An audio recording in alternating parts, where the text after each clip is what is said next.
as a part of my, I guess, just being interested in AI and music and research, I'm looking to build a foundation of just where to start. And I thought this article by Arnold Schoenberg from it's in the back of this little book, Structural Functions of Harmony. And it's called An Apollonian Evaluation of a Dionysian Epoch. And it's a short article. I'm just going to read it and then probably not say too much about it, but just so I can go back and listen to it later. Here we go. An Apollonian evaluation of a Dionysian epoch. Epochs in which the venture of experimentation enriched the vocabulary of musical expression have always alternated with their counterparts, epochs in which the experiences of the predecessors were either ignored or else abstracted into strict rules which were applied by the following generations. Most of these rules restricted modulations, that is changing key, and designed formulae regarding the inclusion and treatment of dissonances. It's Schoenberg's been on the treatment of dissonances. I believe he inherited from Brahms. These restrictions purported to facilitate the understanding of music. In earlier epochs, even more than in our times, the inclusion of a dissonant tone, foreign to the harmony, interrupted plain, undeviated understanding. Whence comes this tone? Whither does it go? These questions distracted the mind of a listener and could even make him forget the basic conditions upon which the continuation of musical thought depended.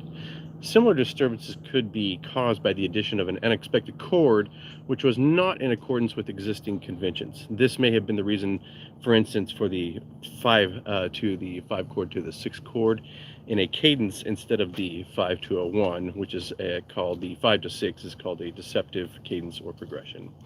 The difficulties of comprehension were once attributed to the minor third. It was at best considered an imperfect consonance, if not a dissonance. Accordingly, it was considered incapable of producing a definite ending to a work. Classical music was composed in one of the Apollonian periods when the application of dissonances and their treatment, as well as the manner of extent of modulation, were governed by the rules which had become second nature of every musician. So there's a footnote here under Apollonian, and this is Nietzsche actually establishes a contrast between the Apollonian mind, which aims for proportion, moderation, order, and harmony, and its contrast, the Dionysian, which is passionate, intoxicated, dynamic, expansive, creative, and even destructive. So moving on, his musicianship, I guess the musician in question here, his or her musicianship was in a question if he failed in this respect, if he were incapable of remaining instinctively within the limits of accepted convention. At this time, the harmony was inherently in the melody. So let me go back. I'm just going to repeat this entire paragraph for myself. Classical music was composed in one of the Apollonian periods when the application of dissonances and their treatment, as well as the manner and extent of modulation, were governed by rules which had become the second nature of every musician. His musicianship was in question if he failed in this respect, if he were incapable of remaining instinctively within the limits of accepted convention. At this time, the harmony was inherently in the melody.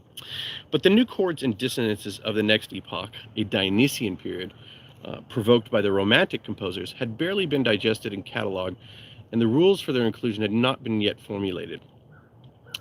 When a new had not yet been formulated, when a new progressive movement began to even before this last one, had begun to settle down. Mahler, Strauss, Debussy, and Reger cast new obstacles in the way of comprehensibility of music. However, their new and more violent dissonances and modulations could still be cataloged and explained with the theoretical tools of the preceding period. It is different in the contemporary period. So, what was this? What's the idea when it was written? Let's just say this was written in 1920. I don't know. But actually, I don't know when the book was first published in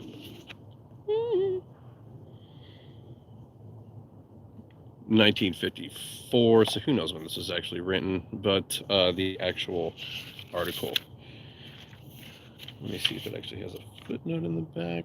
So we don't know when the actual article's from. It was just included in this book that was written in 1954. So anyways, he says it's different in his contemporary period because of the many attempts to connect the past with the with the future, one might be inclined to call this an Apollonian period. But the fury with which addicts of various schools fight for their theories presents a rather Dionysian aspect. Many contemporary composers add dissonant tones to simple melodies, expecting thus to produce modern sounds. But they overlook the fact that these added dissonant tones may exert unexpected functions. Other composers conceal the tonality of their themes through harmonies which are unrelated to the themes. Semi-contrapuntal imitations, fugatos taking the place of sequences, which were formerly used as filler-up and worthless Kapellmeisterstück music, Kapellmeister music, deepen the confusion in which the meagerness of ideas is lost to sight. Here the harmony is illogical and functionless.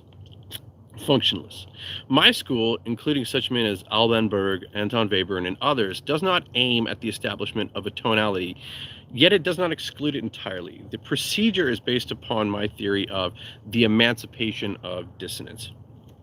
Dissonances, according to this theory, are merely more remote consonances in the series of overtones. Though the resemblance of the more remote overtones to the fundamental tone gradually diminishes, their comprehensibility is equal to the comprehensibility of the consonances. Thus, to the ear of today, their sense-interpreting effect has disappeared. Their emancipation is as justified as the emancipation of the minor third was in former times. For the sake of a more profound logic, the method of composing with 12 tones derives all functions, elements of a work, from a basic set called the Grundgestalt, or the tone row or note series. The order in this basic set and its three derivatives, contrary motion, inversion, retrograde, and retrograde inversion, respectively, is, like the motive in classical music, obligatory for a whole piece. Deviation from the order of tones should normally not occur, in contrast to the treatment of this motive, where variation is indispensable. Nevertheless, variety is not precluded. The tones in the right order may appear either successively in a melody, theme, or independent voice, or as an unaccompaniment consisting of simultaneous sounds, such as chords or harmonies. Evaluation of quasi-harmonic progressions in such music is obviously a necessity, though more for the teacher than the composer. But as such progressions do not derive from roots, harmony is not under discussion, and the evaluation of structural functions cannot be considered. They are vertical projections of the basic set, or parts of it, and their combination is justified by its logic. This occurred to me even before introducing the basic set, when I was composing Pierrot Lunaire and Die Glückliche Hand, and other works of this period. Tones of the accompaniment often came to my mind like broken chords successively rather than simultaneously in the manner of a melody. There exists no definition of the concepts of melody and melodic, which is better than mere pseudo-aesthetics. Consequently, the composition of melodies depends solely on inspiration, logic, sense of form, and musical culture. A composer in the contrapuntal period was in a similar situation with respect to harmony. Rules give only negative advice, that is, what one must not do. He, too, therefore, learned what to do only through inspiration. Is then a composer with 12 tones at a greater disadvantage than his predecessors because of their evaluation of the chords which he produces had not been carried out? Theory must never precede creation, and the Lord saw that it was all done. Is a biblical quote there, obviously, but one day there will be a theory which abstracts rules from these compositions. He's speaking of his 12-tone and set theory compositions. Certainly, the structural evaluations of these sounds will be based upon their functional potentialities. But it is more improbable that the quality of sharpness or mildness of the dissonances, which in fact is nothing more than a gradation according to the lesser or greater beauty, is the appropriate foundation for a theory which explores, explains, and teaches. From such gradations, one cannot deduce principles of construction, which dissonances should come first, which later, should one begin the sharp ones and the mild ones, or vice versa. Yet the concept of first or later plays a role in musical construction, and later should be a consequence of the first. Beauty, an undefined concept, is quite useless as a basis for aesthetic discrimination, and so is sentiment, such as Gefühlsaesthetic, the aesthetic of the sentiment. would lead us back to the inadequacy of an obsolete aesthetic which compared sounds to the movement of the stars and deduced virtues and vices from the tone combinations. This discussion would fail in its main purpose if the damage wreaked by the performer's ignorance of these functions of harmony were to remain undiscussed. Listening to a concert, I often find myself unexpectedly in a foreign country, not knowing how I got there. A modulation or a change of key has occurred which escaped my comprehension. I am sure that this would not have happened to me in former times when a performer's education did not differ from a composer's. Great conductors like Nikisch, Mahler, and Strauss were aware of the gradual alteration in the texture which precedes a modulation and results in a change of scenery. The introduction of a contrast. A musician's culture and sense of form is acquired through education and knowledge. Such a musician will make a modulation lucid by vitalizing the appropriate voices. The listener will not awake suddenly as in a foreign country. Hans Richter, the renowned Wagnerian conductor who was once passing by a studio in the Vienna Opera House and stopped with surprise by the unintelligible sounds he heard from within. A coach who had been engaged for this post, not because of his musical talents, but because of a powerful protector, was accompanying the singer. Fiercely, Richter opened the door and shouted, "Mr. Effenthal, if you plan to continue coaching, you must first buy a book on harmony and study it." Here was a conductor who believed in harmony and education. So what is it about this article that I'm really kind of interested in here? And there's a couple of things, and that is basically as AI, I think, is going to have a better grasp on the cultural and societal impacts of what it's doing. This, not in the AI we have now, but down the road, the sentience of it. And according to him, that's all that one really needs to understand is what's going on in the contemporary times and understand performance, practice, compositional, I guess regularities. I can't think of the word, but yeah, that's so. I'm going to go back and listen to this video a couple of times and think about this. But specifically, I think it's that idea of just being able to really dive into the zeitgeist and to write effective music. But there's some interesting things in here. I'll have to think about it a little more. There is one, and I think it's there's this one paragraph that really interests me. There exists no definitions of the concepts of melody and melodic, which is better than pseudo-aesthetics. To me, that is a wild thing to say. Consequently, the composition of melodies depends solely on inspiration, maybe a prompt, logic, code, and a sense of form, more code, and a musical culture, an ability to survey the entire landscape at once. This just seems like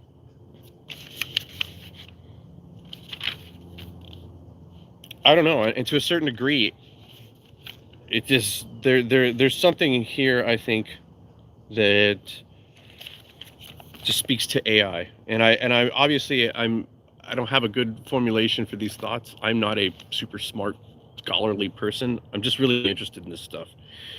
But that's really interesting to me. Rules only give negative advice.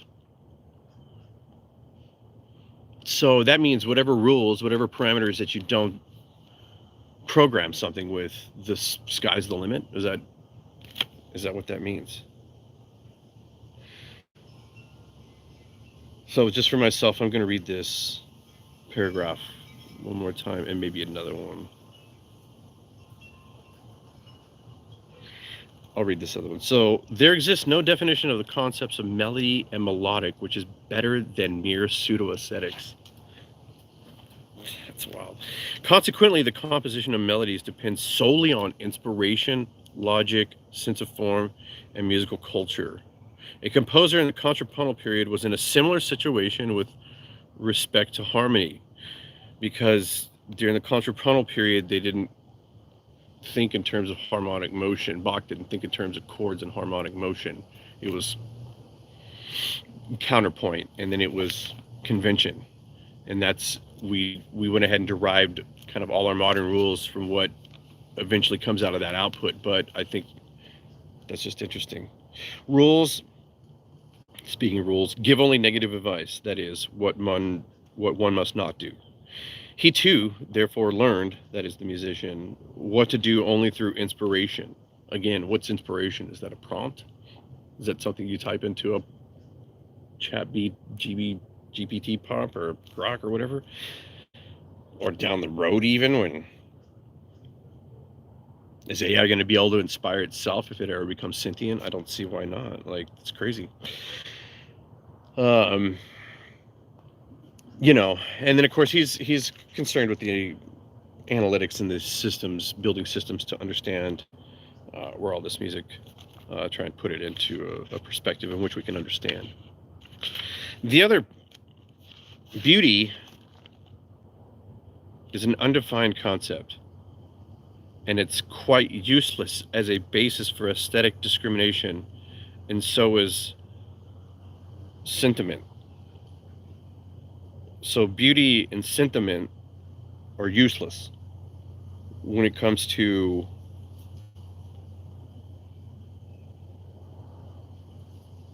aesthetic discrimination. That again is wild. That's hard for me to wrap my head around, to be honest with you. And so the aesthetic of the sentiment would lead us back to the inadequacy of an obsolete aesthetic, which compared to sounds to the movement of the stars. I mean, you know, to drag this kind of like superstitious behavior is what he's like to, I guess, discriminate aesthetically on beauty and sentiment is the same as superstition. That's interesting. But anyways, I'll be back with some other some other reading. I'm going to try and do some articles in music history, music theory, but mostly what I think will be useful to me and just trying to understand what is AI. Anyways, always be excellent to each other. Party on, like, subscribe if you made it this far. Congratulations, everybody. Have a really wonderful day. Party on.